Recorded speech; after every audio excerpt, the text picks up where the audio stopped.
Hello, everybody. Welcome into another episode of the Fantasy Pros Football Podcast. I am Ryan Wormeli, joined today by Derek Brown and Andrew Erickson, both of Fantasy Pros fame. Guys, thank you for coming on. We are less than 2 weeks away from the NFL draft. We are going to jump right into the show. No preamble at the top. None of this, hey, how was your weekend? How you doing? Been a while. We're jumping right in. We're talking about landing spots for the rookies today. And we're going to run through sort of the places we see guys landing, most likely where we'd like to see them land, fantasy impact, all that. We are going to very quickly, though, just touch on, because I know Debro would be mad if I didn't mention this, Jalen Hurts getting the bag, 5 years, $255 million, $179 million in guarantees, highest paid player ever.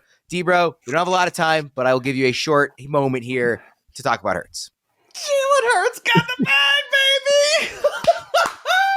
Let's go, man. You love to see it. And I was telling Erickson before we went live, if he was only a quarterback, he would have gotten $300 million. You hate to see it. I mean, really, this is the day that Hurts stands like myself are just going to have to bow down and just be held captive to the moment and the fact that he's just not as good as I hoped he'd be.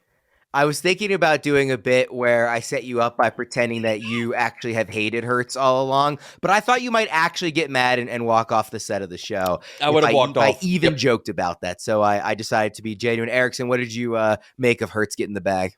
I mean, just what happens when you're a good quarterback. You get paid, and Lamar Jackson, come on. Like, we got to figure out how we can get this guy paid. Hopefully Lamar's up next, even though it'll probably be Burrow or Herbert, and the league will just continue to hate Lamar, and I don't get it. I love Lamar. I'll pay him. I'll give him some of my salary. Like, will that work out? Who knows? Yeah, I didn't love that everybody immediately turned this into, man, the Ravens just still can't figure out the Lamar thing. It's so easy. Copy, paste this contract, just give it to Lamar, which, by the way, I would happily do. Let's jump in. Debro is at Debro_FFB on Twitter. Erickson is at Andrew Erickson _. I am at Ryan Wormeli, no underscore for me. Let's jump into predicting some of these rookie landing spots. Like I said, which team has the best chance of drafting a player, why it would be a great fit, and maybe some quick potential fantasy implications if we see that matchup happen. We are going to start, as everybody usually does, with the quarterbacks. We are going to start with my favorite quarterback in this class, CJ Stroud. Debro, I know he is also your favorite quarterback in the class. Where do you see him landing? My favorite guy, I think Indy is going to trade up one spot and go and get their guy. That's assuming we're hearing a lot of buzz that Houston might move back. They're not going to take a quarterback. Indy's still live to go into the 2 spot. So I think that they're going to move up at least one spot, go get their guy. I mean, look, the Colts have needed a long-term answer to the quarterback position. That's nothing new. I'm not, expressing any new facts to anybody. The part where I think that this makes a ton of sense is Indy has never drafted had a starter under 6'2", under Chris Ballard. So height does come into this. So maybe if Carolina's trying to pull the wool over our eyes, they don't go Bryce Young. I still think that CJ Stroud is the pick here. And this would be a great fit for Shane Steichen's offense. Massive play action usage. Hurts was 12th and 4th in play action dropbacks over the last 2 years. You're looking at Stroud in 2022, 13th in big time throw rate with play action, 4th in play action passing touchdowns. I don't know if he'd be a QB1 in his rookie season if he lands in Indy, but a strong QB2 with some upside. Yeah, I'd buy into that. So you said you have the Colts moving up one spot to 3. So you don't think Stroud is going in the top 2 for sure? I don't think he's going in the top 2, at least as of right now. I think it's more likely that Houston stays and they pick Will Anderson at the moment, or they throw us another curveball. But at least that's where my lean is at the moment. And Erickson, you also don't have Stroud going early. What's your fit for him? Well, I was trying to figure out like the best type of fit for him. And for me, it's one of the teams that's actually selecting outside the top 5. So in a world universe where Stroud goes from favorite to be number 1 overall to now he's not even the top 5 pick, like this could work out in his benefit if he goes to the Las Vegas Raiders. Because when we're looking at CJ Stroud, he had an elite offensive line. He had elite wide receivers. He may not have any of that if he goes inside the top 5 to the Panthers, the Texans, the Colts. Like, none of those teams can give him that. What can the Raiders give? A decent offensive line and Devontae Adams and Hunter Renfrow and Jacoby Myers. Like, an actual talented group of pass catchers that he can use and take advantage of. And it's a matter of, okay, well, Jimmy Garoppolo will be the starter for till they lose enough games, or it's like, all right, let's put CJ Stroud in. So I think from a fantasy perspective, I would love to see Stroud fall. I'd love to see him land on the Las Vegas Raiders. As to where I think he actually will, I think he's going to go with the top 2. I'm not buying this Houston Texans crap that they're not going to take a quarterback in the first 2. Like, that's the one, they need a quarterback so badly. And I can't imagine a world where you have the balls as a GM to be like, you know what, no, we're not going to take a quarterback at 2 because we think we can get one at 12 or trade back up into the, it's like, that's how you lose your job. Like, Nick Caserio is entering year 3. And, okay, they draft Will Anderson. Oh, he got a bunch of sacks. Oh, well, you're fired because you only won 5 games. It's like, for me, I'm not buying any of that. They've been connected to a quarterback the entire time. D'Amico Ryans literally told us that there are 2 young quarterbacks that they want to draft at the top of the draft. So it may not be Stroud necessarily. It could be Richardson. It could be Levis the Texans like. But it's going to be a quarterback for the Houston Texans at 2. Debro, which of the teams we've mentioned would you be highest on Stroud in a dynasty format if he landed there? Dear Lord, I do not want him to go to Vegas. I mean, Erickson mentioned all these great points about the players around him, but we still didn't mention that Josh McDaniels is still there. Like, have we seen him develop anybody? And no, you can't count Tom Brady. Tom Brady developed himself, okay? He pulled up the soil, he planted himself. Let's look at these backup quarterbacks that are all around the league right now that were drafted by Patriots and McDaniels. Backups. That's what you're saying, no, Erickson. they're starting. They're starting. Jacoby Brissett. Oh, here we go. Starting quarterback. Go ahead. Go ahead. Jarrett Stidham, who's now getting, maybe he could be a starter too. Jimmy Garoppolo, he's a starter too. All drafted by the Patriots. Keep naming them. Jacoby Brissett.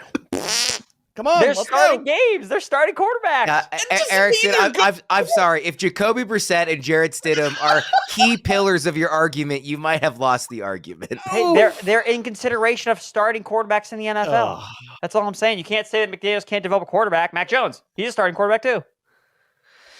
Guys, this next bit is the most important ad read you will ever hear because it may just make you a millionaire. Let's take a moment to talk about our FFPC Championship. Join FFPC's Fantasy Pros Championship for a chance to win $6 million in total prizes, including a $1 million grand prize. Free Fantasy Pros and Betting Pros subscriptions are up for grabs as well. Sign up now at fantasypros.com/championship and use promo code FANTASYPROS to save $25 on your entry. Enter before June 1st and draft before June 15th to score an extra $35 early bird credit. In each 12-team league, you'll navigate a 12-week regular season with weekly waivers and lineup decisions, but no trades. The top 2 seeds and each league's playoff champ will advance to the championship round and compete for the $1 million prize during weeks 15 to 17. Don't miss out. Visit fantasypros.com/championship and use promo code FANTASYPROS for $25 off your entry.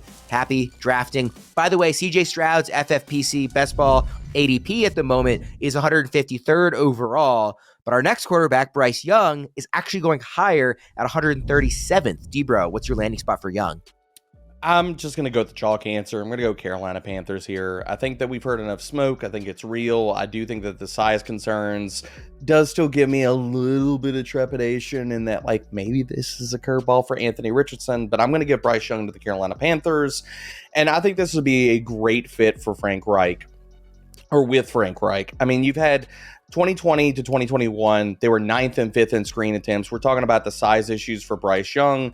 Can he play in the pocket? Yes. Is the size going to be as big of a concern with Reich, who is going to dial up short passes and easy intermediate passes for him in that type of offense?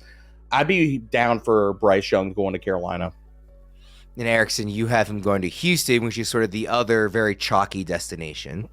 Yeah, I think that Houston would be a solid spot for Bryce Young. You have PFF Bobby Slowick coming in from the 49ers, an offense that just caters to the quarterback play, like makes life very easy for a quarterback, getting his ball to playmakers that can make plays after the catch. Now, the Texans don't necessarily have those guys currently on the roster, so I'm hoping they can add in some more pieces to develop whichever quarterback they do take at number 2, because they're going to take a quarterback at number 2.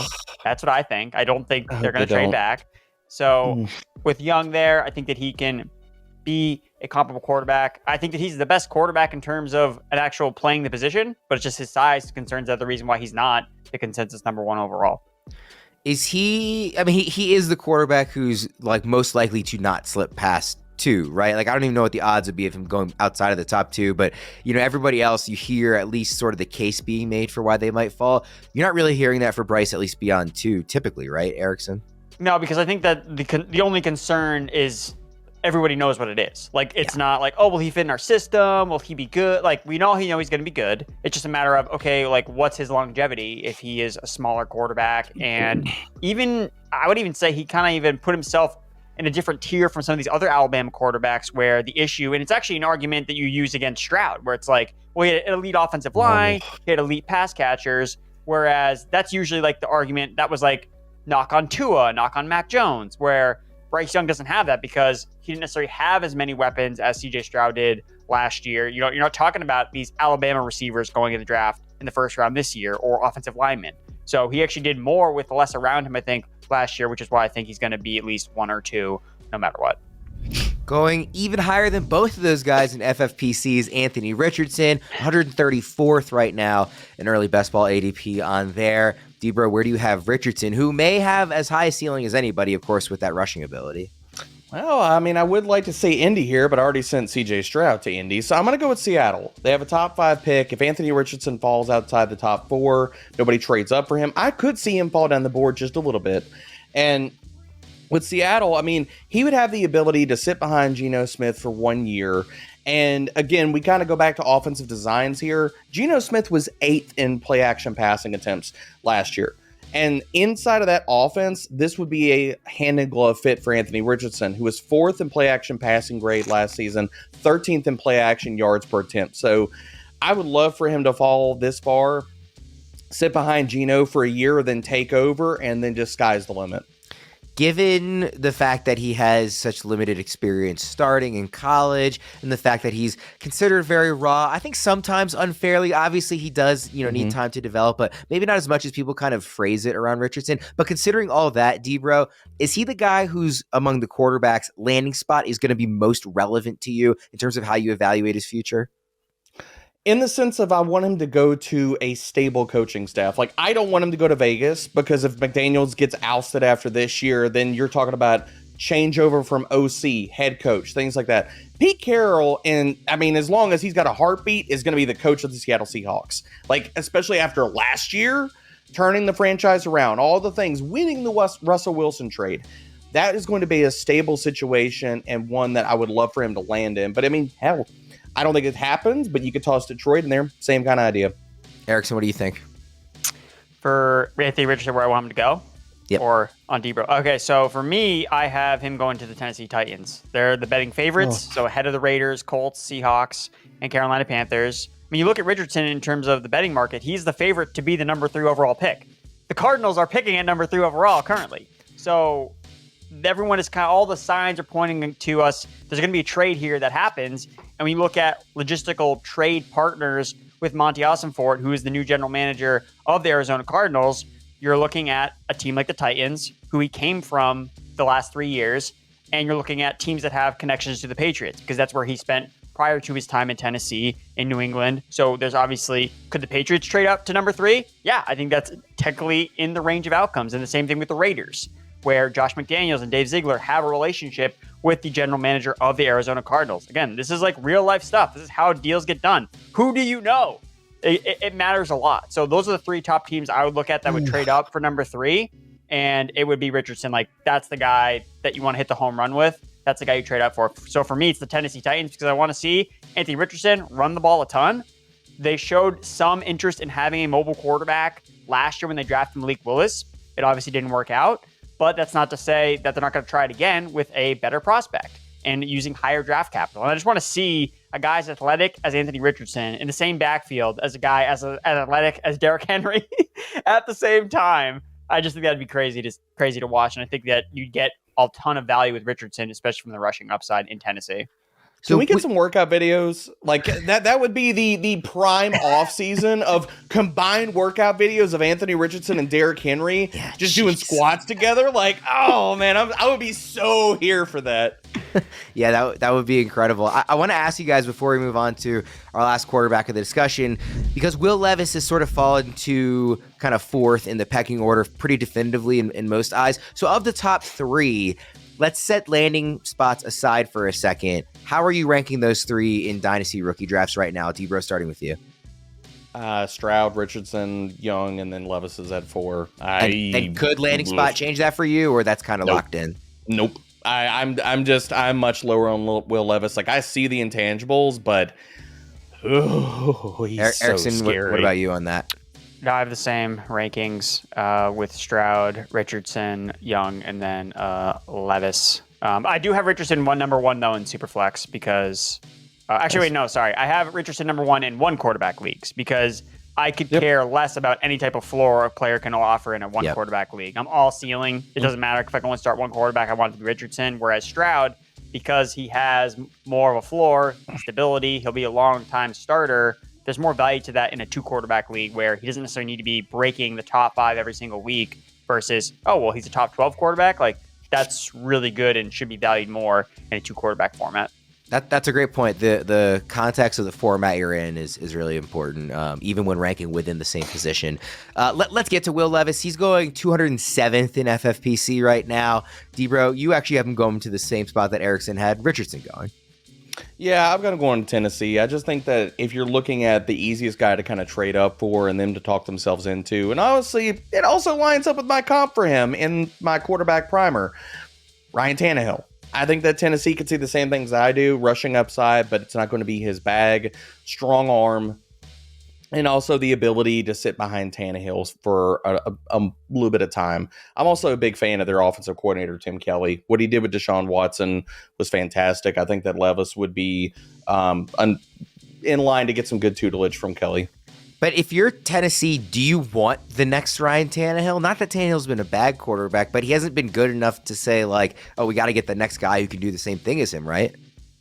I mean, depends on how they feel about Ryan Tannehill. Ryan Tannehill now being injured and missing time and things like that. I mean, we don't hear anything out of Tennessee. Like, they cannot stand Ryan Tannehill. So the younger version with maybe some more upside, I think they'd be down for that. Ryan Tannehill minus Arthur Smith. I don't know how that appealing that is. Erickson, what do you think about Levis? For me, I have him going to the Colts. The Colts are the favorite to take him. We've seen reports about them preferring Levis over Richardson. I think they need someone they can start like now. Like they can't wait around and, they have Gardner Minshew on the roster, but we know his upside is limited. So why not roll the dice on a guy like Will Levis who has, like D-Bro was talking about, like he has a really strong arm, like he has intangibles. Just last year was just horrible, but he was also injured and he had terrible playmakers around him where you turn back the tape to 2021 and you're like, oh wow, like he's really good. So yes, I understand that there was a big fall off this past year, but I mean, it eerily reminds you a lot of Levis, like his draft stock kind of going up and down reminds you a lot of like Daniel Jones and Justin Herbert, where it's like, yeah, like we could see the upside and then it's like, nah, well, he's not that good. And then, he goes up higher than, what the NFL media types of things. It's actually the NFL likes him a lot more than we do as media personnel. So I think Levis ultimately, I think the Colts are going to just get their guy and maybe not have to trade up at all and just take him at 4. We'll jump into the wide receivers next, but first, let's just take a moment and celebrate the fact that the NFL draft is less than 2 weeks away. For a lot of fans, the NFL draft is basically Christmas, and we are so close. You guys can all celebrate with us live at 7 p.m. Eastern on Thursday, April 27th. Fantasy Pros will be covering the entire first round of the 2023 NFL draft live on our YouTube channel at youtube.com/fantasypros. Again, coverage will kick off the entire first round for 7 p.m. Eastern next Thursday, April 27th. Let's get into the wide receivers. Jaxon, Smith, and Njigba. FFPC, currently ADP is 65th overall. Erickson, we'll start with you this time.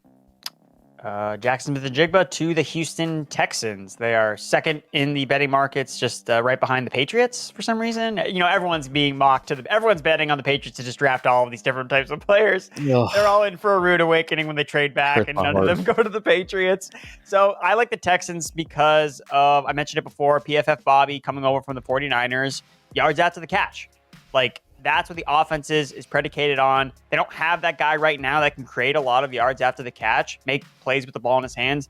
Jaxon Smith and Njigba can be that guy. And I think from a fantasy standpoint, he would just be a PPR machine. Like, he'd immediately step in and be the number one target on that offense where you're having other guys on the outside, like a Nico Collins, like a Dalton Schultz, kind of filling this complementary role where JSN is the alpha in a Amon-Ra St. Brown type of mold where he's not necessarily being asked to win on the outside because it's like, we don't need him to do that. Like, have him just dominate out of the slot, rack up 6-7 catches a game, and get yards after the catch. So I think Houston, with whichever quarterback they draft at number 2, because like I said, they're drafting a quarterback at number 2, it will fit well with JSN. Ebro, I know you love JSN. Where do you see him landing? I love JSN, but good Lord, all of this Houston talk and all this Nick Caserio stuff so far, all these Patriots ties, like, it's making me want to puke, man. I don't want any of these guys, any skill players near anybody that's been in a Patriots front office. Like, Nick Caserio can't run a good ship. I mean, it's looking kind of like the Titanic outside of the D'Amico Ryans hire in Houston. Ugh. I don't know. I don't want him to go there. I'm going to play the long game, baby, and I'm going to send JSN to Seattle. And yes, does this hurt his current FFPC ADP? And would I be lower on him entering an offense with DK Metcalf and Tyler Lockett? Sure. For this year, yeah, that would bump him down a little bit. He'd be having to earn targets against 2 alpha-type wide receivers. Not great, but after this season, it'd be wheels up, possibly. I mean, right now, they could cut Tyler Lockett next year, save $9.8 million against the cap. Then you're looking at the long-term answer. It's JSN, DK Metcalf, rocking it for the next few years. And even if they keep Lockett around, he's allowed to age gracefully as a field stretcher, and JSN could take over as the number 1 target getter in that offense. I want Seattle. I don't want any skill guys going to Houston. No. Shut it down. Let them trade back. How are the Seahawks going to get JSN? Are they going to get him at 20? He's not going to be there. You don't think he's going to be at 20? So if he doesn't go to Houston, where does he go? Green Bay. That's one of the other teams. I have another wide receiver going to Green Bay. Okay, I don't want to jump saying, that too how much. is he going to get to the Seahawks if he's not there? Are they either got to trade back or trade back up to get him? Okay, tell me this. After Houston, landing spots here. Realistic? So I told JSN was slow. I told him he was going to go in the 20s. I will point out that our fearless leader, Matthew Friedman, just posted an updated mock draft here, and he has JSN actually going 21st. So he has him outside the top 20, which would mean he would have been available to the Seahawks at 20. And they passed. I mean, after Houston, who needs a wide receiver? The Jets? Twice. No. New England? Please, hell no. Green Bay? They're the favorites to Okay. draft him, so just saying. I do not want that in my life. Not at No, all. neither Eric. do I. None. Oh. Normal. Yeah.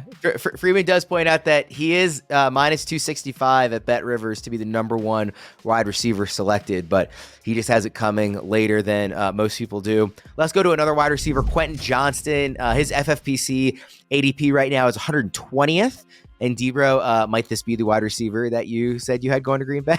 This could be the dark horse guy to go number 1, to be the first wide receiver drafted off the board. And earlier in the offseason, before testing and all these different things, you had Quentin Johnson on the top of a lot of boards. He was getting mocked first as the first receiver off the board. My dark horse landing spot for him is the Green Bay Packers. It's so funny, guys. Like, we're like, oh, the Green Bay Packers need to take a wide receiver. They need to go. Every single mock out there has them going tight end right now. And I'm like, are we staring at the same depth chart?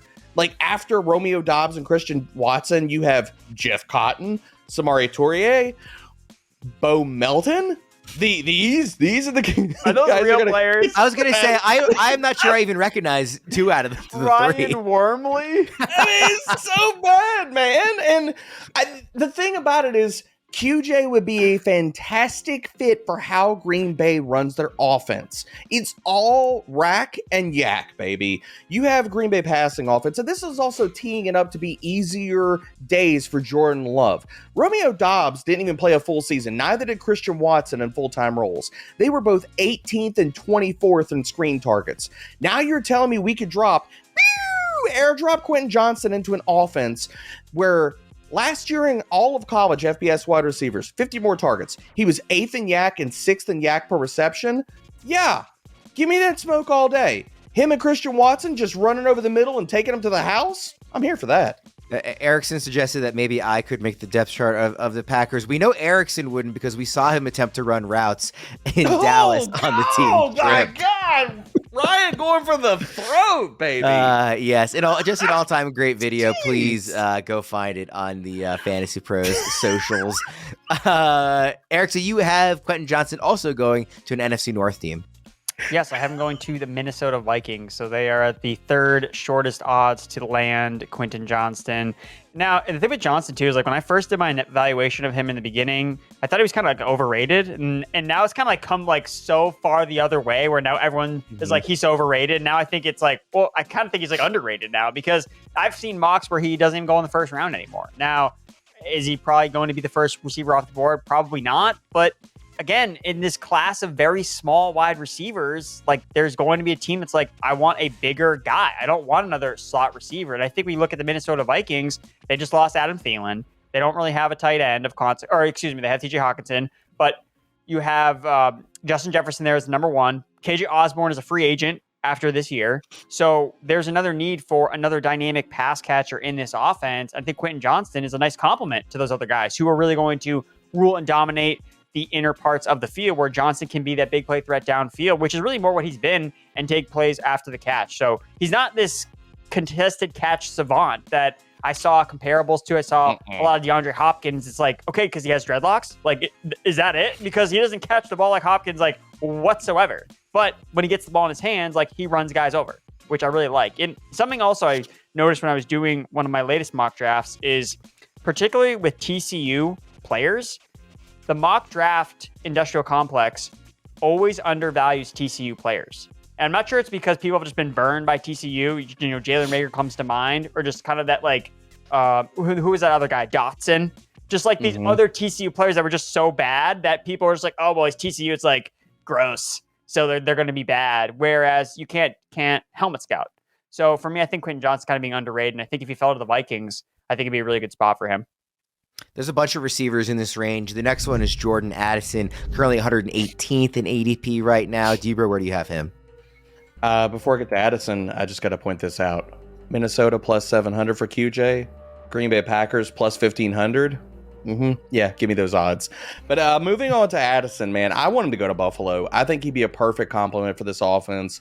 They're picking in the late 20s. I think it's absolutely possible he falls here if he gets past the Giants. And if that's the case, it's wheels up for Addison. I think he is going to be able to play the outside and the boundary. He showed us that in college, played him more on the outside in his final season. Now you're going to team him as possibly the second target behind Stephon Diggs on a Bills offense? Yeah, give me all that. Erickson for Addison, what do you think? Oh, yeah, he's not going to be available for the Bills because the Chargers are going to take him. Because the Chargers need... Well, they need another. They haven't really made any moves to add offensive weapons to their team with Justin Herbert. Like Mike Williams, Keenan Allen both got hurt last year, and Josh Palmer is just a guy. Like he's just like a fine like number 3, number 4 receiver, but he's not a real difference maker. Whereas Addison, I know that we've mocked about him and his size. He's not as fast as we thought he was. He plays faster than his 40. Like guys fall for all these reasons all the time, and then when they play, it's like, oh wow, he's actually like much faster than he timed. So I think Addison has had 2 years of very, very productive play the last 2 years.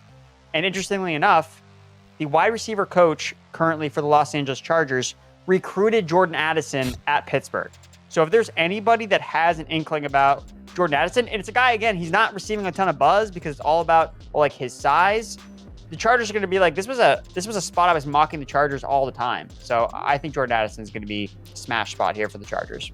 Debra, I know you never hesitate to tell me when I'm wrong, but tell me if I'm wrong here. Is there a fair comp here between Addison and Bryce Young? Obviously different positions, but just in terms of really productive in college, but the size has been such a concern during this pre-draft process. Yes. I mean, I think, look, we need to get over the size stuff. Did Devonta Smith not teach us anything? And the NFL running more zone coverage, these guys are getting more off coverage than they've ever gotten before in the NFL. Yeah, so I'm not worried as much about Addison's size. But I did want to put my hand up here. I would like to change my answer. I would like to go with the Chargers with Erickson. You convinced him, Erickson. I would like to capitulate here and move to the bowl. Thank you. Yes. All right, well, Debra, I'll stick with you here because the last receiver sort of in this range, FFPC, is going 122nd. That's Zay Flowers, and he's a guy that I know you love too. Oh, I love me some Zay Flowers, my wide receiver 2 in my dynasty rankings.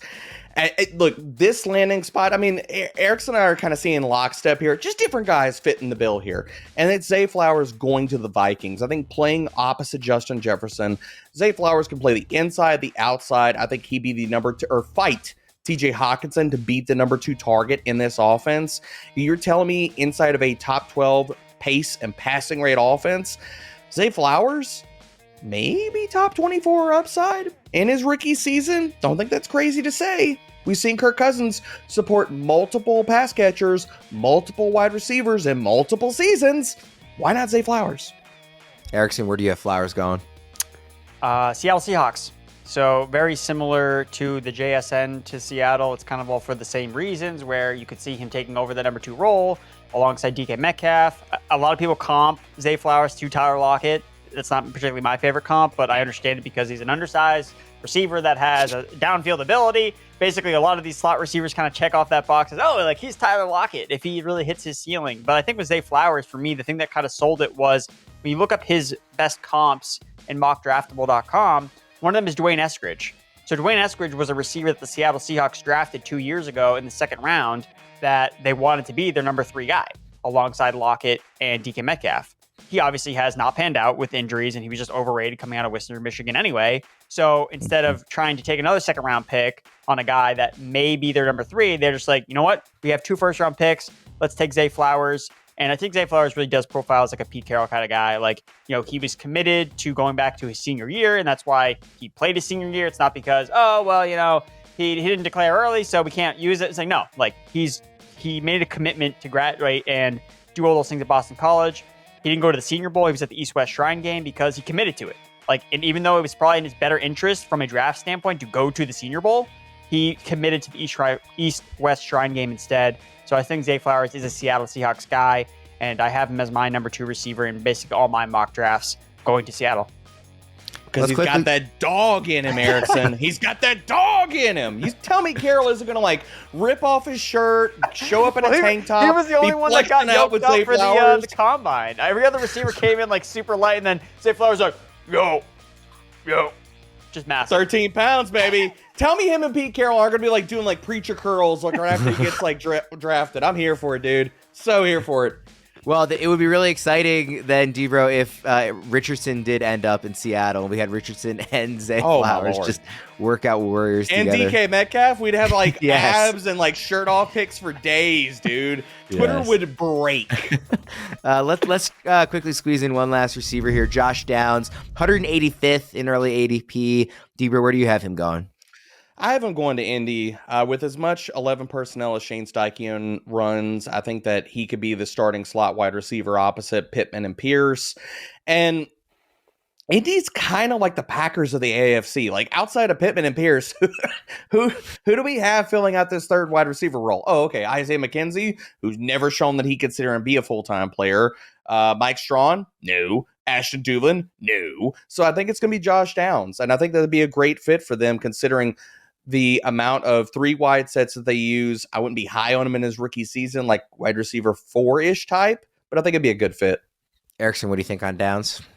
Buffalo Bills, because I still think they need a slot receiver. And this doesn't necessarily need to be Downs. I think that when you look at this class, again, talking about how many good slot receivers there are, they don't have that guy. They really haven't been able to replace Cole Beasley. I mean, they had to bring Cole Beasley back to the roster last season because they couldn't find a slot receiver they could confidently deploy as a full-time starter. They have Gabe Davis on the outside. Obviously, Diggs, they move around the formation. They need another slot guy that can be reliable. Now, I like Deontay Hardy a ton, and I would hope that he can be that guy, but I know that he's probably just a situational player that they're going to use on jet sweeps and big plays and things like that, whereas Josh Downs can be a full-time slot player for the Buffalo Bills, like in that Cole Beasley role, which was very effective and really helped take this Bills offense to the next level. So if it's not Josh Downs, I fully expect the Bills to draft a slot receiver at some point with one of their earlier picks. Erickson, I counter your Josh Downs with a, why do you draft Josh Downs this early when you can get a Tank Dell 2 rounds later? Hey, man, you're talking to the team that drafted James Cook in the second round, so... Ouch. That's fair. That's fair. There are tons of discount versions of players. It's like, why draft Jalen Hyatt when you can draft Trey Palmer? Like, I concede. Good point. Before we get to Bijan Robinson and the running backs, don't forget to check out our 2023 NFL Draft Guide at fantasypros.com/draft guide. We've got player profiles, prospect mock drafts, big boards, prop bet picks, sleepers, and everything else you need to stay up to date on all things 2023 NFL Draft. And it's free. Now, premium subscribers also get access to our NFL Draft position rankings and our Discord, where you can interact directly with our analysts, including the dynamic duo of Debro and Erickson. If you haven't already, go premium today and check out our 2023 NFL Draft Guide now at fantasypros.com/draft guide. Guys, just quickly, because I saw this tweet come up, Benjamin Solak of The Ringer posted these odds from FanDuel, I believe. Bryce Young is minus 1050 to be the number one overall pick. CJ Stroud plus 750, Richardson plus 1700, and Levis plus 4000. So the tea leaves, at least in the betting markets, are certainly moving more and more towards Young being the guy at number one. The guy at number one amongst the running backs, there is no question. There is no debate. He's been called generational. It's Bijan Robinson. His FFPC overall ADP right now, not amongst running backs, overall is 7th. So the hype is certainly there for him. That is no surprise given what we saw out of him in college and what we've seen out of him throughout the draft process. Debro, how excited are you about Bijan to land where? All right, so this might hurt his ADP in FFPC, but bolt up, baby. I want him going to the Los Angeles Chargers. Austin Eckler is a free agent in 2024. He's going to be in the 20s, probably. I don't think that he's going to go to the Falcons, top 10. Spoiler, maybe.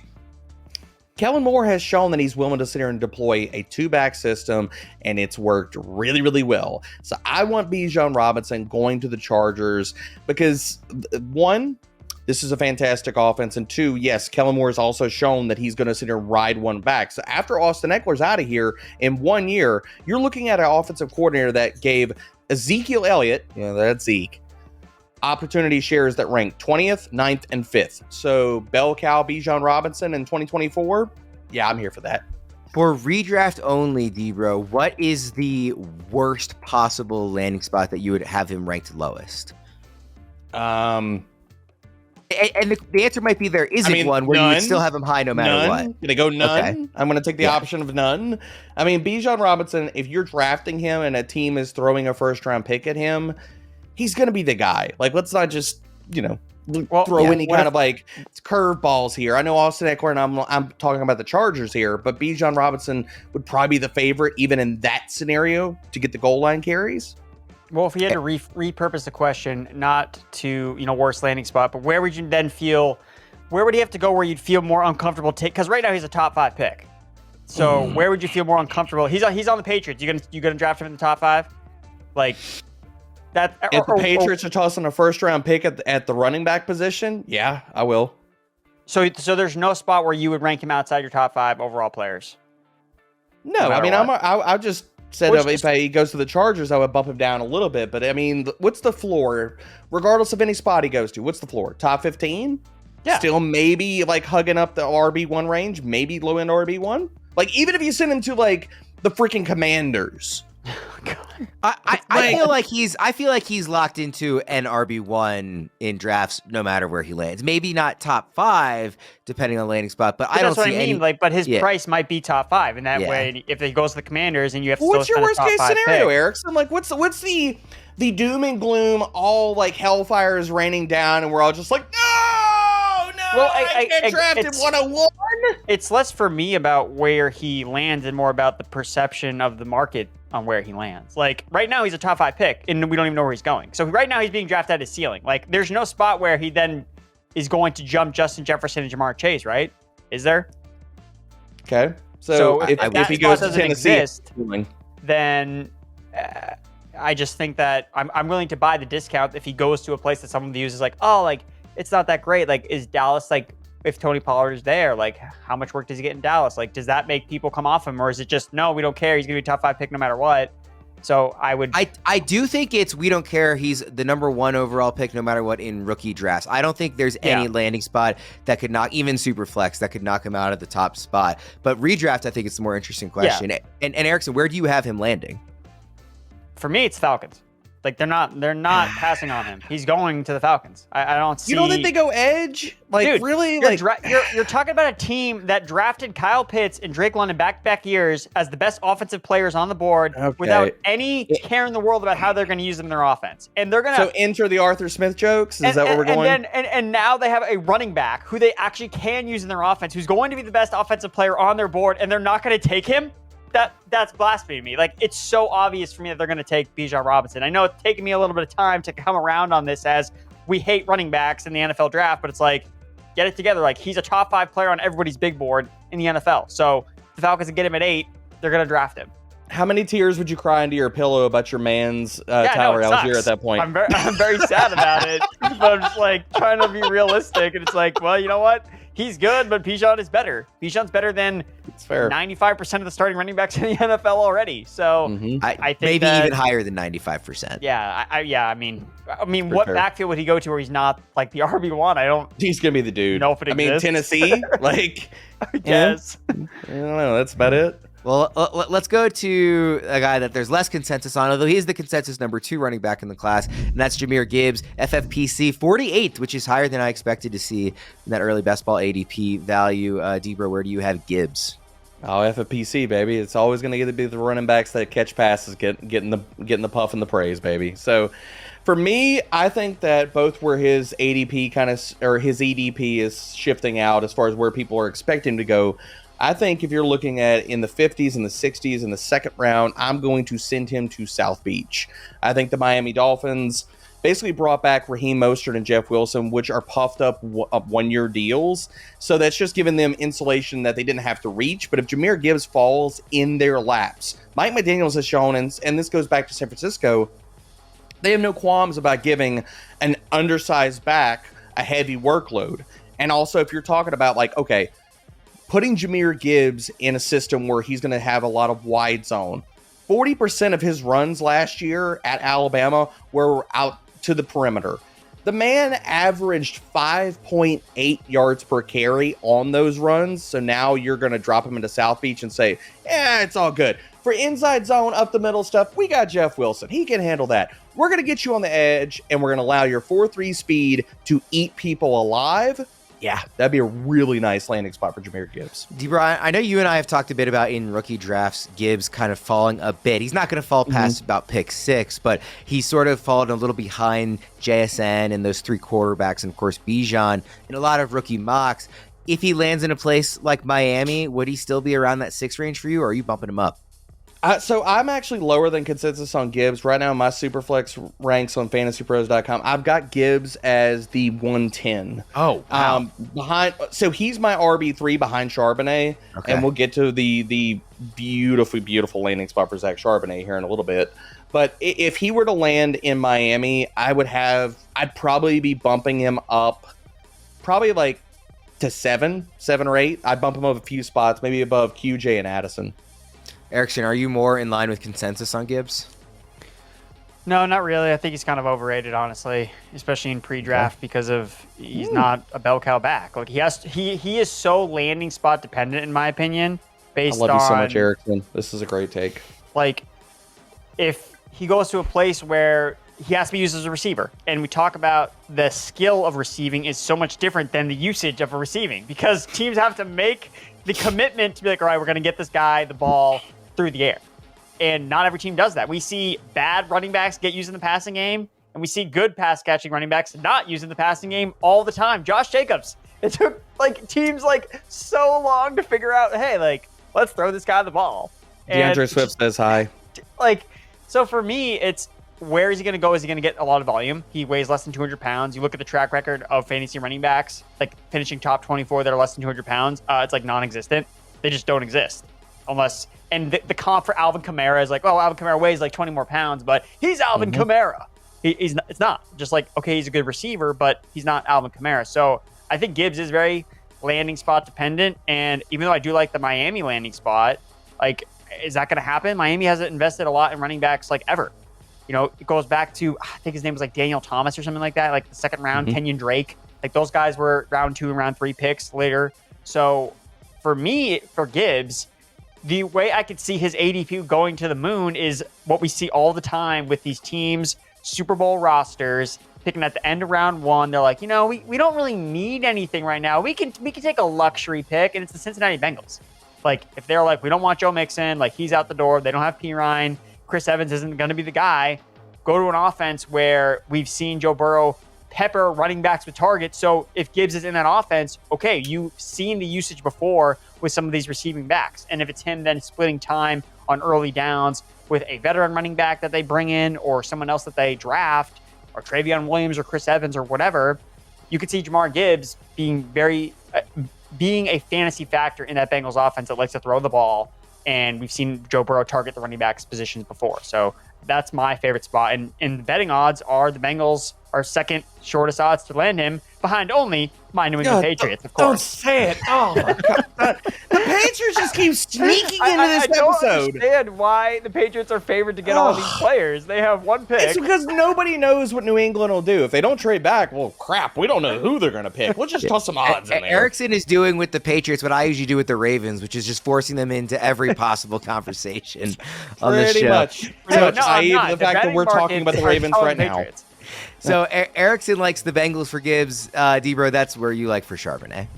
You bet it, man. I think that Zach Charbonnet would be fantastic in Cincinnati. They could easily cut Joe Mixon and save 7.2 against the cap. You're looking at Joe Mixon had almost 34% of his runs up the A-gap last year. Charbonnet had 40% of his runs at UCLA last year through the A-gap. 6.5 yards per carry. That would be fantastic. Send the greased rhino to Cincinnati. FFPC has him 86th. I assume you would go a lot higher than that. Low. If you ended up hell in. yes. He'd be a top 15 back. You're talking about lockstep dropped into a system where he is not going to have to work. Chris Evans is not going to be a thing, people. Let's jettison that idea forever. So yes, Zach Charbonnet, workhorse all Erickson, day. where are you on Charbonnet? I like Dallas as a landing spot for Charbonnet. Someone that I think would be a really good complement to Tony Pollard, who we know, or at least I don't project Tony Pollard to go out and get 300 touches. I think that they're going to keep him in his same role. I think that's the role they like him in because he's effective in that role. He doesn't need a lot of touches to get the efficiency into fantasy points because he's so explosive with the ball in his hands, but they do need a replacement for Zeke. And Charbonnet is an automatic upgrade in that because he can catch passes, he can work in pass pro, and he can run between the tackles. So he checks off all the boxes of a Mike McCarthy running back. Where it's like, Mike McCarthy, I want to run the football. Okay, how do I do that with Zach Charbonnet? And I just don't think that Bijan is going to fall to them for the Cowboys. So I think Charbonnet will be their next best bet as a round 2 option. Speaking of a guy who's explosive with the ball in his hands, Devon Achane, FFPC 141st right now. Obviously, his game is built around just being the fastest guy on every field he's ever stepped on. D-Bro, where do you see him going? Well, our colleague Pat Morris would be very, very happy with this spot. I'm going to have him going to the Kansas City Chiefs. Right now, his expected draft position sitting in the 60s. You have Kansas City right there primed at 63 to possibly pick him. And right now, all we have is a roster of Isaiah Pacheco, Clyde Edwards-Helaire, and I'm today years old when I found out LaMichael Pirine was a Kansas City Chief. So considering this depth chart, man, KC is gone with speed backs. Pacheco has the speed. McKinnon used to have the speed. Maybe not now. But looking at how he would fit into this offense, you'd have versatility to use him in the passing game. I mean, in 2021, he was used 18% slot or out wide. He had 1.85 yards per route run. So, yes, he does offer some pass game utility. I would love Achane. And I think the Twitter community, Dynasty community, everybody that has a heartbeat would go gaga over Achane in Kansas City. Erickson, I'll spoil your pick here as you continue to just revamp this Houston offense.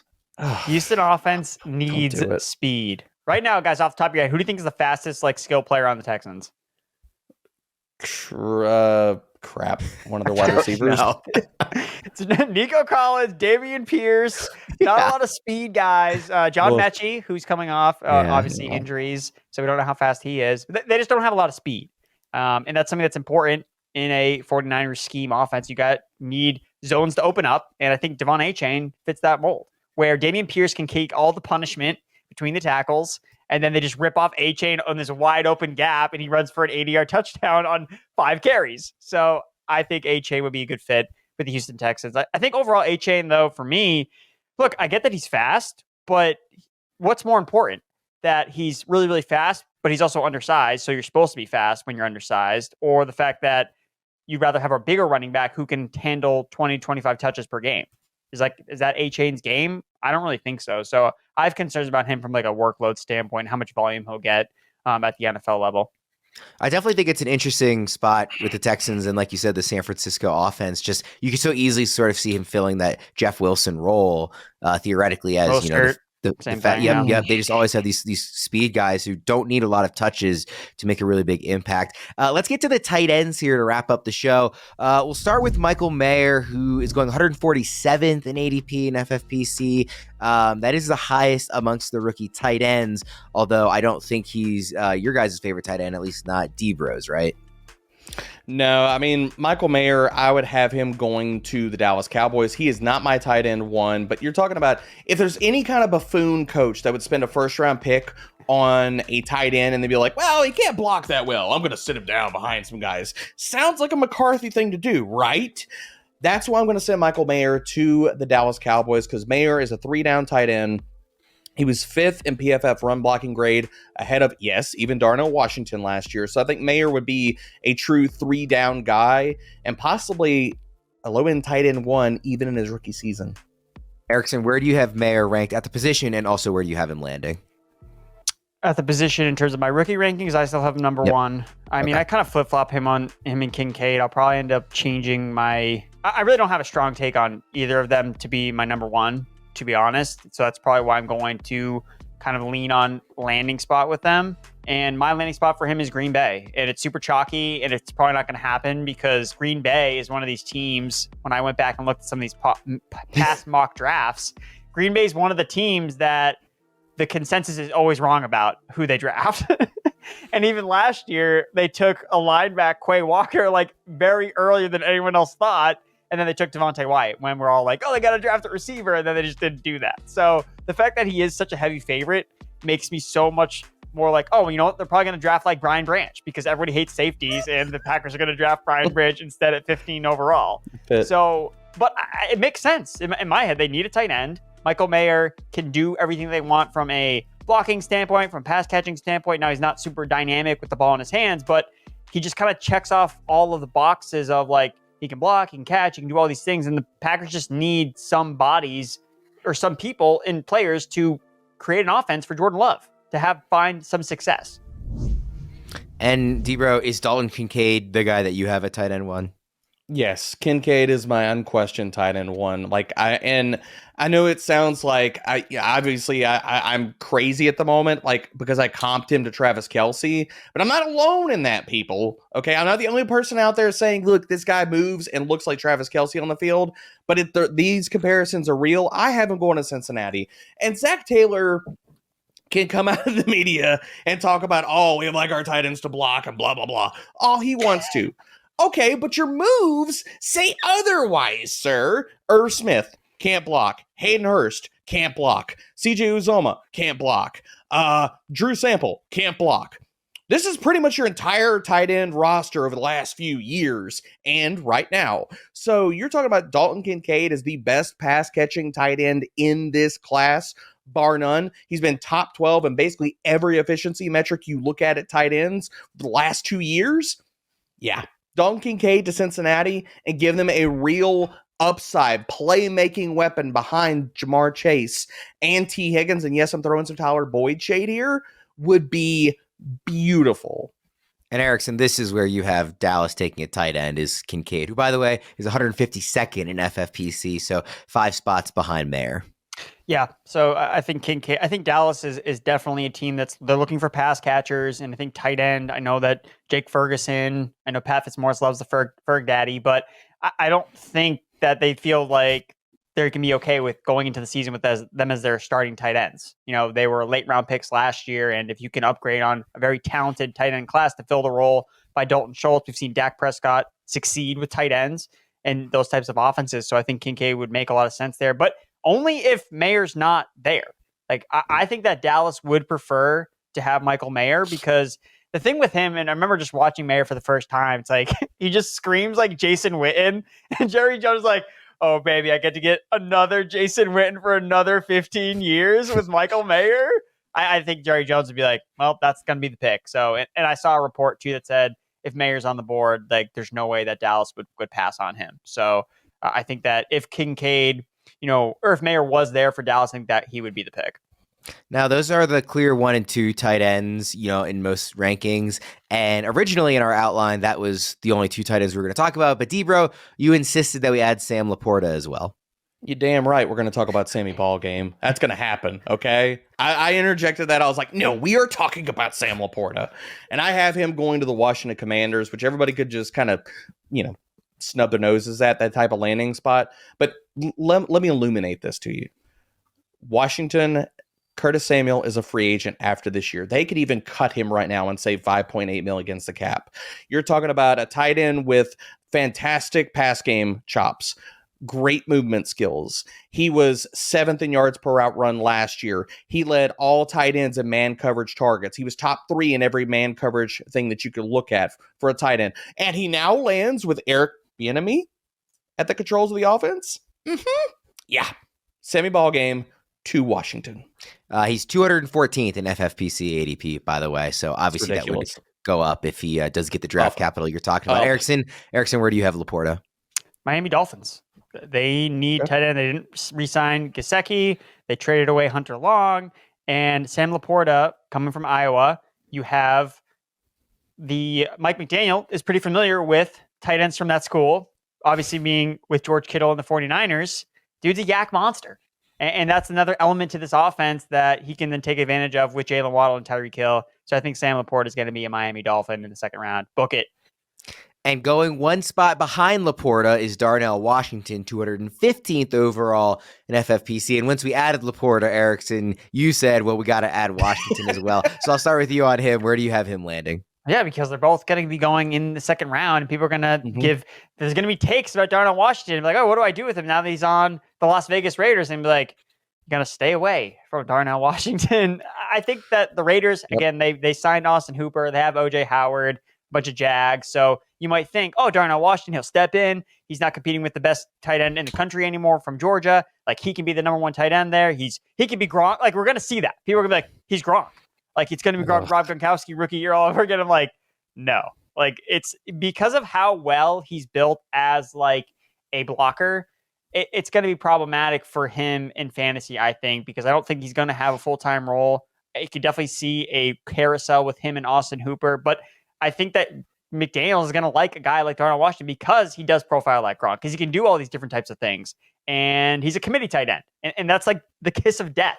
And what's going to happen is he's going to be really efficient on his targets like he was in college, but that doesn't translate to more volume. You need volume in fantasy. And if Darnell Washington can be super efficient, then all he's going to be is Chigakonkwo, who you can probably get way later than Darnell Washington if he lands in the Raiders. So, yeah, that's my spiel on First of all, there will be no Chigakonkwo slander on this show. Second of all, so Darnell Washington is sort of like the anti-Bryce Young, right? Where he's got these unreal physical he's big traits, and he's super athletic, but he hasn't produced. And so, where do you come down on him just in terms of your tight end rankings, and also where do you expect to see him land? He is my tight end 4 in this class, and I blame this on Erickson. I blame that for the last almost hour I've had to listen to New England Patriots and the Houston Texans. I blame Erickson for this landing spot through and through, and I have Darnell Washington going to Houston. I think D'Amico Ryan's going to say, well, at my time in San Francisco, I've watched a total mutant that can block like a left tackle, just roam around the field in practice. Who fits this design in this class? Oh, it's Darnell Washington. So I think he's going to go to Houston in the second round. Book it. I blame this on Erickson. That will do it for us. Hopefully you guys got enough Houston Texans talk during that show. Please remember to check out our 2023 NFL Draft Guide, the YouTube live stream for round 1 on draft night. That's next Thursday. Coverage starting at 7 p.m. Eastern. And, of course, FFPC Fantasy Pros Contest, a $1 million grand prize. Check that out as well. For Debro and Erickson, thank you guys for tuning in. I'm Ryan Wormeli. We'll see you again next time.